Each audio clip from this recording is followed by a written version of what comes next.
Today ay gagawa naman tayo nitong pangmalakasan at sobrang special na carbonara. Gagawin natin itong mas pina-creamy, mas pinamiti at mas pina-cheesy. Kapag ito ang inihain mo sa mga handaan, nako, tiyak akong simot ang niluto mo dahil sa sarap nito. Tara, simulan na agad natin. Sa isang pan ay maglalagay lang muna tayo ng about 2 liters ng tubig. At maglalagay din tayo dyan ng kaunting mantika. Takpan at hayaan itong kumulo. Pagkakulo ay ilalagay naman natin itong 500 grams ng pasta. Bali, linguine po ang type ng pasta na gagamitin natin dito. Pwedeng-pwede din po dito yung mga pangkaraniwang spaghetti pasta guys ha. Takpan lang natin yan at hayaang kumulo hanggang sa lumambot.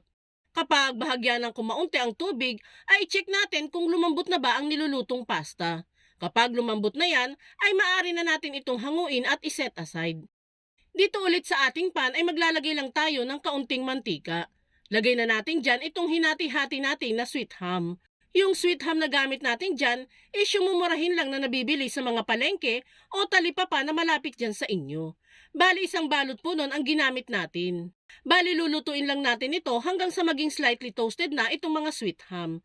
And once ma-toasted na, ay pwede na natin itong hanguin at iset aside. Sunod naman nating lulutuin itong mga hiniwa-hiwang longganisa. Yes guys, gagamit tayo ng longganisa para mas maging malasa itong magagawa nating carbonara. Ito lang din yung mumurahing nabibili sa mga palengke at talipapa. Tulad ng sweet ham, lulutuin din natin itong longganisa hanggang sa maging slightly toasted na ang mga ito. And once ma-toasted na ito, ay pwede na natin itong hanguin at iset aside. Dito sa same pan na ginamit natin ay maglalagay lang tayo ng half cup ng margarine. Bali, tinanggal po pala muna natin yung mantika sa pan bago maglagay ng margarine.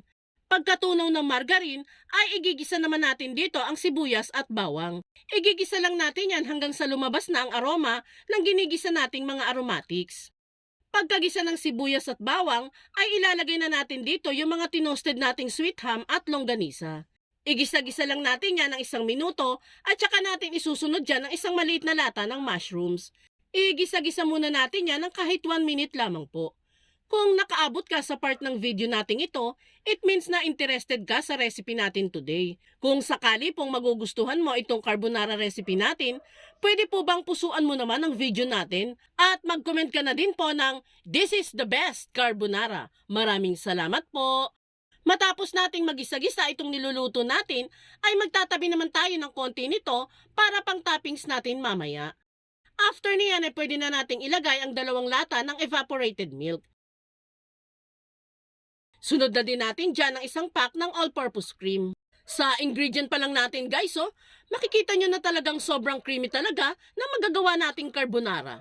Ilagay na din natin dito ang mga pampalasa. Maglalagay tayo dyan ng pork cubes, paminta at asin. Adjust nyo na lang po ang mga pampalasa na inilagay natin, depende sa gusto ninyo maging lasa nito. Haluin lang natin itong niluluto hanggang sa mag-mix na thoroughly ang mga sangkap. Hintayin muna natin itong kumulo at saka natin ilalagay dyan itong 1/4 cup ng grated cheese. Lutuin at pakuluin pa natin ito ng kahit 1 minute na lang at saka na natin ilalagay dyan ang mga pinalambot nating mga pasta. Haluin natin itong maigi hanggang sa kumapit na ng tuluyan ang carbonara sauce dito sa ating pasta. Sa puntong ito ay dapat po nakalagay na lang sa low heat ang apoy natin dito. Pagkalagay ng pasta dito ay hahaluin at lulutuin na lang natin ng 5 minutes hanggang sa bahagya ng kumaunti ang sauce natin dito. Huwag natin masyadong patuyuin ang sauce natin dito guys. Mas magiging dry po kasi ang ating carbonara kapag lumamig na ito. Kaya mas mainam na may kaunti pa itong sauce kapag hinango na natin. Makaraan ng 5 minutes na paghahalo ay pwede na natin itong hanguin. Lagay na natin dito sa ibabaw yung tinabi natin kanina na ginisang sweet ham at longganisa na may mushroom. Next ay maglalagay pa tayo sa ibabaw ng grated cheese. Mas madami, mas masarap. And last ay kaunting spring onion. And there you have it guys. Pwedeng-pwede na natin ihanda itong pangmalakasan na carbonara recipe natin. Promise ko sa inyo guys, hinding-hindi kayo mapapahiya sa recipe nating ito. Kaya subukan nyo na rin gumawa nito. Salamat uli sa panonood! Bye!